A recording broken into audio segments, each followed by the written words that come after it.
Dia, gente boa de Deus. Estamos aqui em mais uma reunião dominical na Penha, no Rio de Janeiro. E a reflexão que eu quero trazer hoje é uma reflexão complexa em determinados aspectos, porque a gente vai precisar visualizar a operação de determinadas sutilezas no modo como elas se formam dentro dos ambientes e dos contextos que a gente pressupõe serem contextos de vida e para a vida, né? Mas cujo produto final é a formação na gente de crenças que, uma vez adotadas, uma vez recebidas e internalizadas, elas formarão a base do que no curso da nossa vida serão produzidos uma série de reações, comportamentos disfuncionais e até adoecidos. E na nossa tentativa de resolver a situação, a gente vai lutar contra muita coisa, vai marginalizar e demonizar muita coisa, mas aquilo nunca vai se resolver, porque aquela tal crença que foi formada justamente no ambiente e no contexto em que a gente entende como sendo o local onde a gente busca a solução, ela passa desapercebida nessas horas. E a gente não suspeita que o X da questão possa estar ali. E aí vem Romanos, na Epístola de Paulo aos Romanos, no capítulo 1, verso 29 e 30, Paulo está aqui num contexto onde ele vai traçando todas as características daquilo que culmina no que ele chama de um estado de consciência reprovável. Estado de consciência reprovável, que pode até ser o equivalente para o vocabulário da época do que posteriormente hoje a gente chama de psicopatia, né? Mas uma psicopatia, nesse caso, perversa mesmo. Paulo ele vai anunciando uma série de elementos que participam de um processo de perversificação do ser. E dentre os elementos que ele menciona, vem então o verso 19, cheios de toda injustiça, prostituição, malícia, avareza, maldade, cheios de inveja, homicídio, contenda, engano, malignidade. No verso 30, sendo murmuradores, detratores, aborrecedores de Deus, injuriadores, soberbos. E depois dos soberbos, presunçosos. E depois de presunçosos, inventores de males. Inventores de males. E, particularmente, isso é o que eu tenho visto com muita frequência no meio religioso. Uma soberba presunçosa que trabalha associado a um certo nicho de conhecimento, que carrega um ar de intelectualidade e de profundidade, conferindo ao sujeito uma autoridade de pretenso senhor do saber, e nesse campo de influência, o sujeito se torna um inventor de males. Porque a partir daquele repertório teórico que ele cria, ele começa a fabricar problematizações que muitas delas recaem diretamente nas carências e nos dramas e nas aflições do dia a dia que muitas pessoas vivenciam, porém não sabem identificar o que aquilo realmente seja. E uma vez desconfortável com aquilo que sente e vive, não sabendo nomear, chegando uma pessoa aclamada pela credibilidade e popularidade de um pretenso saber, e ela então inventa um mal que é supostamente a origem do que gera o desconforto da pessoa, a pessoa então pega aquele mal inventado como a suposta origem do seu problema. E aí, minha gente, um problema que já era ruim fica 5 vezes pior.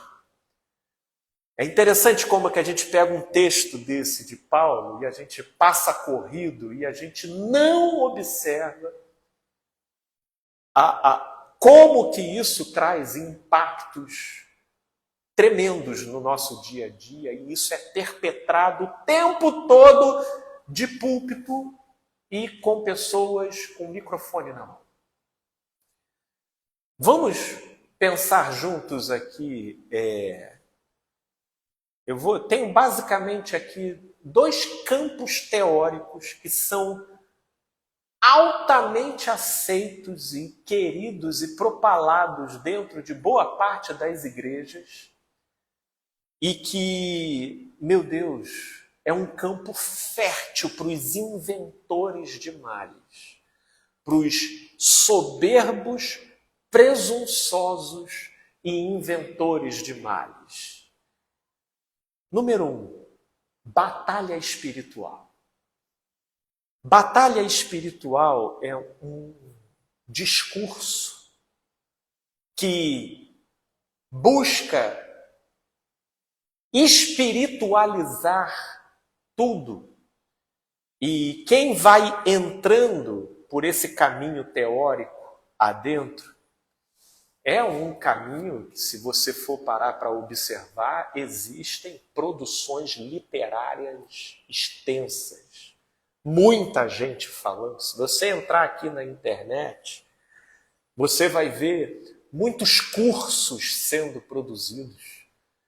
Cursos de batalha espiritual, e, portanto, gera-se um campo tão expansivo e discursivo de conhecimento que quem desenvolve a credibilidade pública de ser visto como uma autoridade no tema, esse sujeito exerce uma influência considerável no grupo.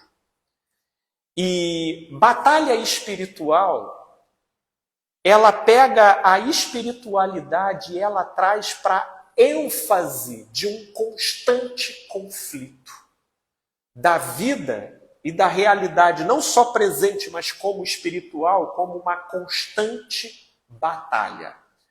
É o pressuposto da vida e da realidade como um conflito e como uma batalha constante. E quem vive em batalha e em conflito não pode baixar a guarda e sossegar em momento algum. Então, tudo é interpretado como sendo uma possível porta, uma possível armadilha. Uma situação que, se você não tiver atenção, você pode ser engolido e tomado por por uma ação maligna sobre você.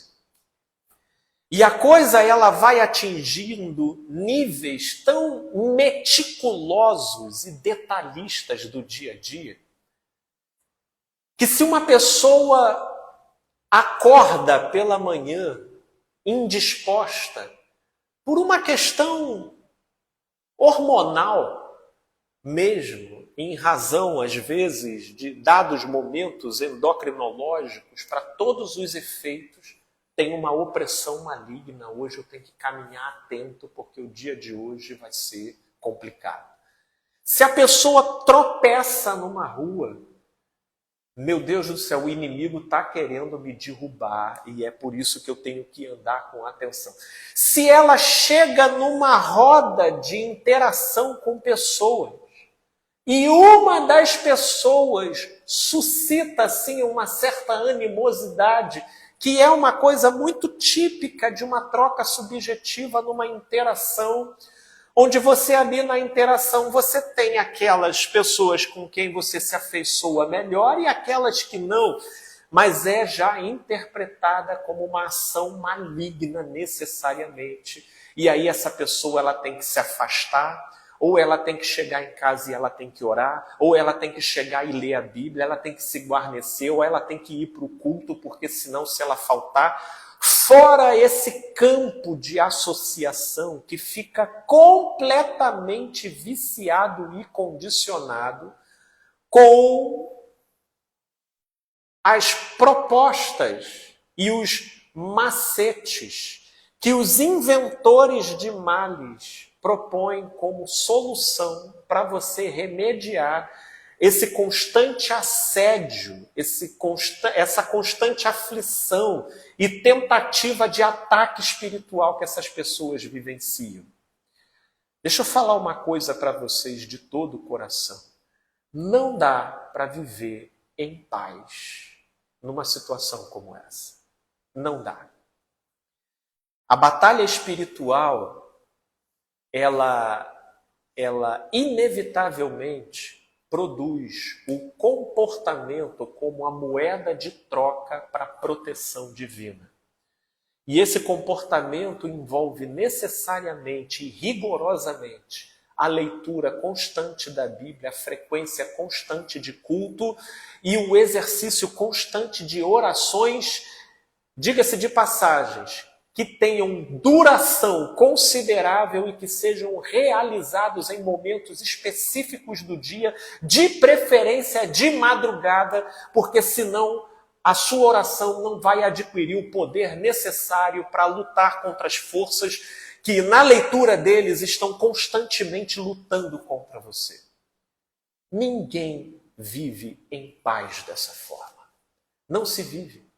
São pessoas tensas, são pessoas perturbadas, são pessoas que falam de Jesus, que falam da Bíblia, mas desconhecem aquilo pelo qual Jesus pagou um alto preço na cruz do Calvário. Desconhecem completamente. Para essa leitura e para os proponentes desse tipo de mentalidade, a trajetória de Jesus foi expulsar demônios. É a única ótica que eles enxergam na ação de Jesus. E os vídeos que eu já gravei no meu canal trazendo uma crítica sobre esse tipo de leitura, frequentemente são eles vindo e dizendo, mas o mundo espiritual existe. E quem disse? Quando que eu disse que não existe? A única coisa que eu prego aqui é aquilo que Jesus encarnou e transmitiu como proposta daquilo que ele estava oferecendo para todo aquele que cresce nele. E o que Jesus viveu e ofereceu como proposta? Alguém viu Jesus andando ansioso por qualquer tipo de coisa? Alguém viu Jesus assombrado com alguma coisa? Pelo contrário, os discípulos é que tinham assombro. Mestre, tu vai voltar para aquele lugar? Ele, gente, quem caminha de dia, Quem caminha na luz não se perde. Segue a luz. Ele transmitia uma paz. Se havia alguém que se atemorizasse com alguma coisa, isso eram as entidades quando elas encontravam Jesus. Os espíritos é que ficavam, vieste nos atormentantes do tempo, e Jesus, silêncio e sai. Silêncio e sai. Mas a psicologia emocional que Jesus transmite era uma psicologia de alguém tranquilo, pacificado. Pacificado. Ele, inclusive, fala sobre o mais valente, que desce, entra na casa do valente, o domina e lhe toma os despojos. E é com esse tipo de analogia que ele vai comunicando aos discípulos a não necessidade de viverem apavorados. Batalha espiritual não era uma pauta do ensinamento de Jesus. A batalha espiritual não tem no Sermão do Monte de Jesus. Batalha espiritual não tem nos discursos de ensinamento de Jesus. Tem, obviamente. Ele fala dos espíritos que saem de rodear a terra e depois retornam. Você vê ensinamentos pontuais de Jesus sobre a temática. Mas em momento algum ele cria uma temática amedrontatória. Pelo contrário, ele diz, olha para mim, caminha como eu caminhei, anda como eu andei, perdoa, ame. Escolha amar, inclusive os seus inimigos. Ele fala contra a hipocrisia, ele fala contra a soberba e a presunção gerada pelos ambientes da religião. Quando em Mateus 23 é que ele desce aquela cajadada forte contra os religiosos, dizendo, ai de vós hipócritas. Mas o que ele comunica é vida e pacificação. Os salmistas que não tiveram acesso à encarnação de Jesus conseguiam ter um olhar e uma mente muito mais guardada do que hoje muitos cristãos pós-revelação de Jesus. E é isso que, ao meu ver, é trágico, e isso nasce desses inventores de males. O segundo repertório, tremendamente viciado e com um potencial imenso de fragilização do ser, até espiritualmente, é sobre maldição hereditária. A maldição hereditária. Sabe o seu sofrimento? Sabe o seu padecimento? Isso tem a ver com um pecado que o teu bisavô, a tua bisavó cometeu lá atrás. E aí veio passando de direção e está explodindo hoje na sua vida. E aí eles são farejadores de distorções de natureza moral e pecaminosa para com isso endossar a teoria da maldição de um antepassado que pisou fora da linha, e isso supostamente explica carências, impasses, infortúnios que um sujeito esteja vivendo nesse momento. Gente, isso tudo acontece dentro de igrejas, dentro de ambientes onde Deus é falado, geralmente em pregações que vêm logo depois de louvores que te deixou arrepiado. Isso acontece em locais ali onde no seu campo de associação você se condicionou a interpretar como sendo o lugar em que você busca a solução. E aí você vai ouvindo mensagens dessa natureza e que vão dando supostamente a identificação daquilo que você padece e sofre no seu hoje, e é o que eu disse no início.